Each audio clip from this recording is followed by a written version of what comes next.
Wenn die Sissi-Filme der 1950er Jahre wieder über die Bildschirme flimmern, sehen wir eine Welt voller Glanz, große Gefühle, kaiserliche Pracht und mittendrin eine junge, strahlende Kaiserin.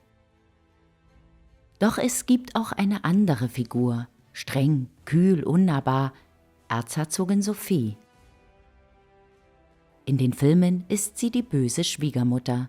Der Regisseur Ernst Marischka sagte selbst, dass es in solchen Geschichten nicht um Wahrheit geht, dass Kitsch manchmal das beste Mittel gegen Trauer ist. Und vielleicht braucht jedes Märchen genau das, eine Figur, an der sich alles festmachen lässt. Eine böse Stiefmutter. Doch genau hier beginnt die eigentliche Frage: Wie war die Erzherzogin von Österreich wirklich?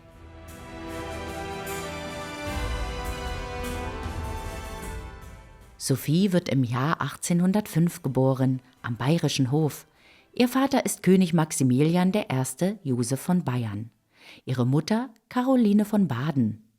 Sophie hat eine Zwillingsschwester, Maria Anna, die spätere Königin von Sachsen. Und sie wächst in einer großen Familie auf, mit mehreren Schwestern, darunter Ludovica von Bayern und Elisabeth, die später Königin von Preußen wird. Doch was diese Familie besonders macht, ist ihr Umgang miteinander. Anders als an vielen Höfen kümmern sich die Eltern selbst um ihre Kinder, mit einem klaren Ziel: selbstständig denkende Menschen. Und doch gibt es Regeln, feste Strukturen, klare Erwartungen. Vor allem eines zählt: Pünktlichkeit.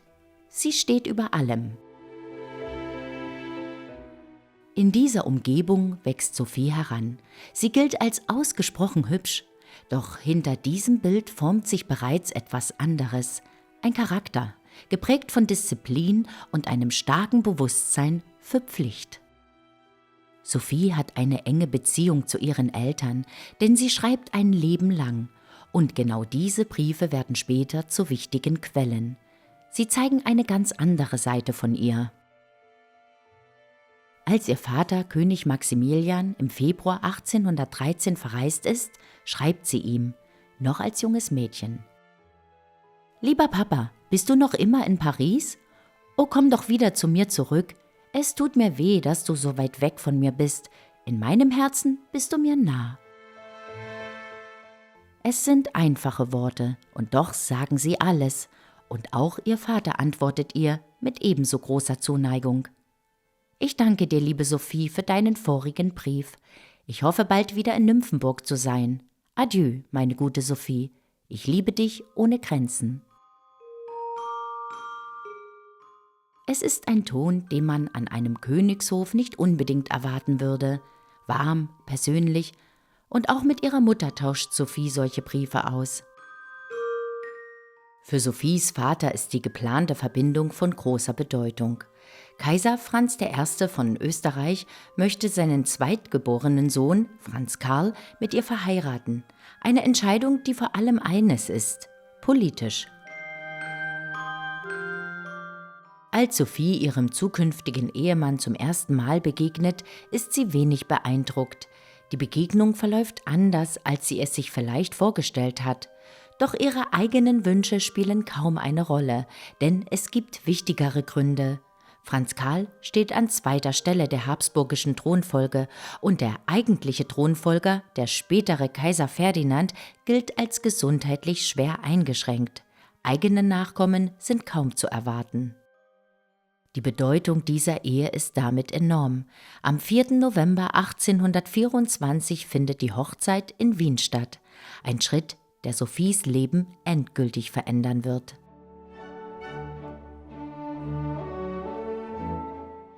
Erst nach mehreren Jahren Ehe stellt sich der erhoffte Nachwuchs ein. 6 Jahre vergehen, geprägt von Fehlgeburten und Kuraufenthalten. Schließlich kommt in Ischl das erste Kind zur Welt, Franz Joseph, der spätere Kaiser. 2 und 3 Jahre später folgen die Söhne Maximilian und Karl Ludwig. Und viele Jahre danach noch ein weiterer Sohn, Ludwig Viktor. Auch eine Tochter wird geboren, Maria Anna, doch sie bleibt nur wenige Jahre am Leben. Wie ihr Onkel, Kaiser Ferdinand, leidet sie an epileptischen Anfällen. Sie stirbt im Alter von 4 Jahren. Schon früh beginnt Sophie, ihren Erstgeborenen in eine bestimmte Richtung zu lenken. Franz Josef soll mehr sein als nur ein Erzherzog. Er soll vorbereitet werden auf eine Aufgabe, die sein Leben bestimmen wird. 1848 bricht die Revolution in Österreich aus. Unruhe erfasst das Land. Der Hof ist nicht mehr sicher. Die kaiserliche Familie verlässt Wien. Und plötzlich steht alles auf dem Spiel. Sophie ist zu diesem Zeitpunkt Anfang 40 und sie erkennt die Gefahr. Später werden Zeitzeugen sagen, sie sei der einzige Mann am Habsburger Hof gewesen, denn es gelingt ihr, ihren Ehemann zum Verzicht auf den Thron zu bewegen und stattdessen ihren erst 18-jährigen Sohn einzusetzen. Franz Josef, ein junger Kaiser, ein Symbol für einen Neubeginn, für Stabilität in einer Zeit, in der alles zu zerbrechen droht. Sophie verfolgt ein klares Ziel. Sie will die Stellung Österreichs innerhalb der deutschen Länder stärken und dafür setzt sie auf dynastische Verbindungen. Ihr Blick richtet sich auf die eigene Familie, auf das Haus Wittelsbach. Gemeinsam mit ihrer Schwester, Herzogin Ludovica in Bayern, plant sie eine Verbindung. Ihr Sohn soll heiraten.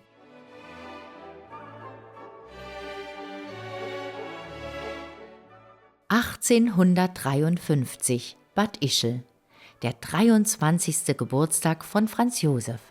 Ein Treffen, das einem klaren Plan folgt. Helene Nene soll die Braut werden. Die ältere Schwester, die Erstgeborene. So ist es üblich.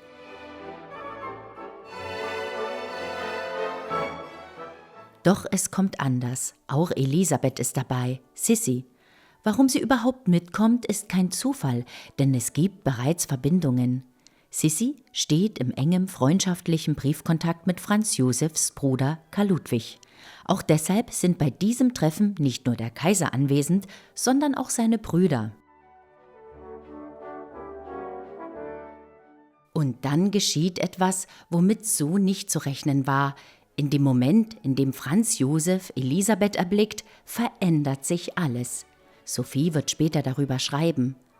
Dass in seinem Gesicht ein Ausdruck von so großer Befriedigung lag, dass kein Zweifel mehr möglich war, auf wen die Wahl fallen würde. Er strahlt und man weiß, wie sein Gesicht strahlt, wenn er sich freut. Elisabeth selbst ahnt zu diesem Zeitpunkt nichts von dem Eindruck, den sie hinterlässt. Doch die Entscheidung ist gefallen. Am 19. August kommt es zur Verlobung. Und Sophie freut sich. In einem Brief beschreibt sie diesen Moment. Das junge, holde Brautpaar liebt sich so innig und ist so glücklich, dass es für mein Mutterherz, für meinen Mann, für uns alle eine unaussprechliche Wonne war, ihr Liebesglück mit anzusehen. Ihre Worte sind voller Wärme, voller Nähe.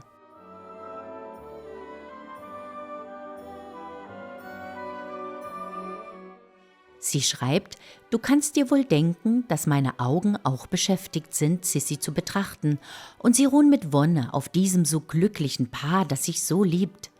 Es ist eine Augenweide, das Glück und die Harmonie zu sehen, die aus ihnen strahlt.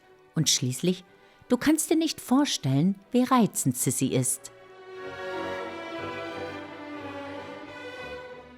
Zu Beginn scheint alles leicht, fast unbeschwert. Zwischen Elisabeth und Sophie herrscht ein freundlicher Ton, eine gewisse Nähe. Das zeigt sich auch in den Briefen. Sie schreibt an ihre Tante.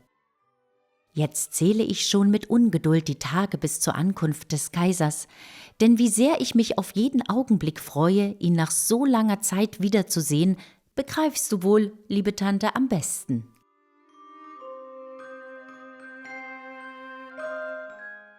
Es sind warme Worte, vertraut, fast familiär. Nur Elisabeth duzt ihre Tante. Sophie besteht darauf, dass diese Distanz gewahrt bleibt, dass man sie siezt. Schon im nächsten Brief verändert sich der Ton. Elisabeth siezt ihre Tante ganz korrekt, ganz dem Hof entsprechend. Sie bemüht sich, sie will alles richtig machen, den Erwartungen gerecht werden. Sophie übernimmt eine weitere Aufgabe. Sie richtet die zukünftige Wohnung des jungen Paares in Wien ein. Alles liegt in ihrer Hand. Die Gestaltung, die Atmosphäre, und Franz Josef weiß das zu schätzen. Er dankt seiner Mutter und erhöht ihre Apanage auf 50.000 Gulden im Jahr, eine enorme Summe.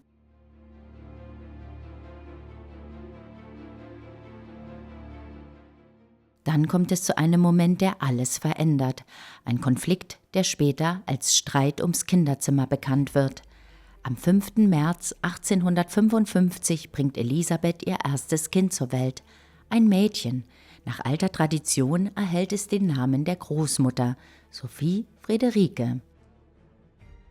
Das Kind wird nicht bei ihr untergebracht, sondern in den Räumen von Erzherzogin Sophie, eine Etage höher, mit mehr Licht, mehr Luft, so lautet die Begründung. Doch für Elisabeth fühlt es sich anders an, als würde man ihr das eigene Kind nehmen, als würde sie außen vor stehen.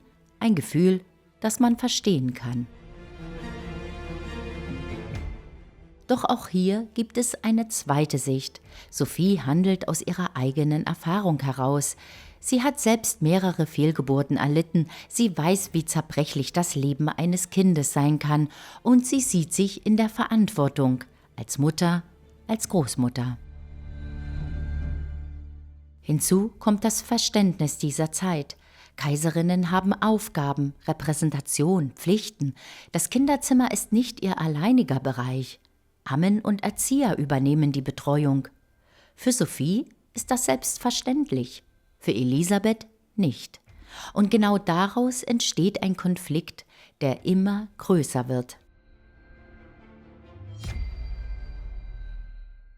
Im Mai 1857 brechen Sissi und Franz Josef zu einer Reise nach Ungarn auf und sie nehmen die Kinder mit, die kleine Sophie und Gisela.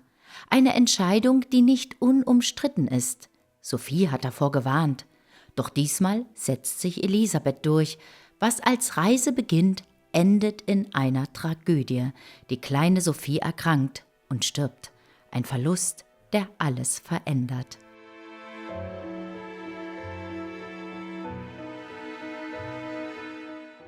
Elisabeth ist am Boden zerstört und auch Sophie.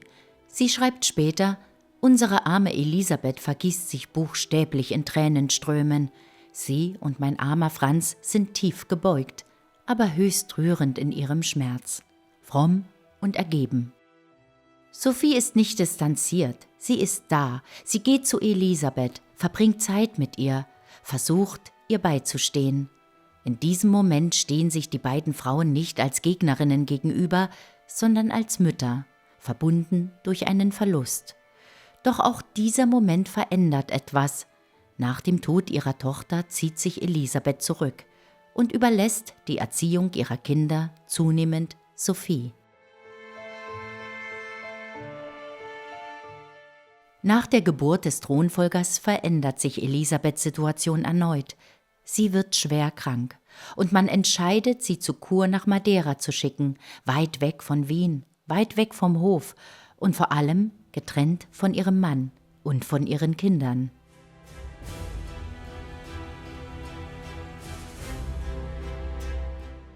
Sophie reagiert darauf mit großer Bestürzung. Sie schreibt, dass Elisabeth 5 Monate von allem getrennt sein wird, was ihr eigentlich Halt geben könnte. Und sie spricht von den Kindern, davon, dass Elisabeth einen guten Einfluss auf sie habe, dass sie gut erziehe. Doch mit der Zeit verändert sich etwas. Elisabeth beginnt, sich auf diesen Reisen wohler zu fühlen, freier, leichter. Und genau das wird zu einem Wendepunkt. Denn während Elisabeth immer häufiger unterwegs ist, bleiben andere Dinge zurück. Ihr Mann, ihre Kinder und ihre Rolle als Kaiserin.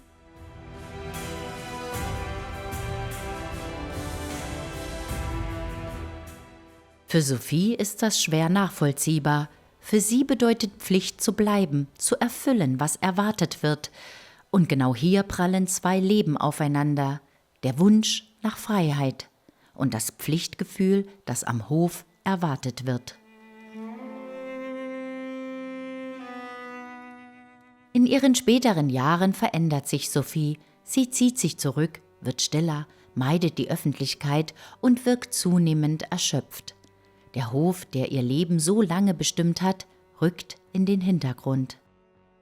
Dann trifft sie ein Verlust, der alles verändert. 1867 wird ihr Lieblingssohn Maximilian in Mexiko erschossen. Ein Schicksal, das sie nicht mehr verkraftet. Es heißt, dass ihr Herz daran zerbricht. Von diesem Moment an ist sie nicht mehr dieselbe. 5 Jahre später, nach einem Besuch im Burgtheater, erkrankt sie schwer. Eine Lungenentzündung. Sophie stirbt am 28. Mai 1872 in Wien. Still, ohne große Inszenierung.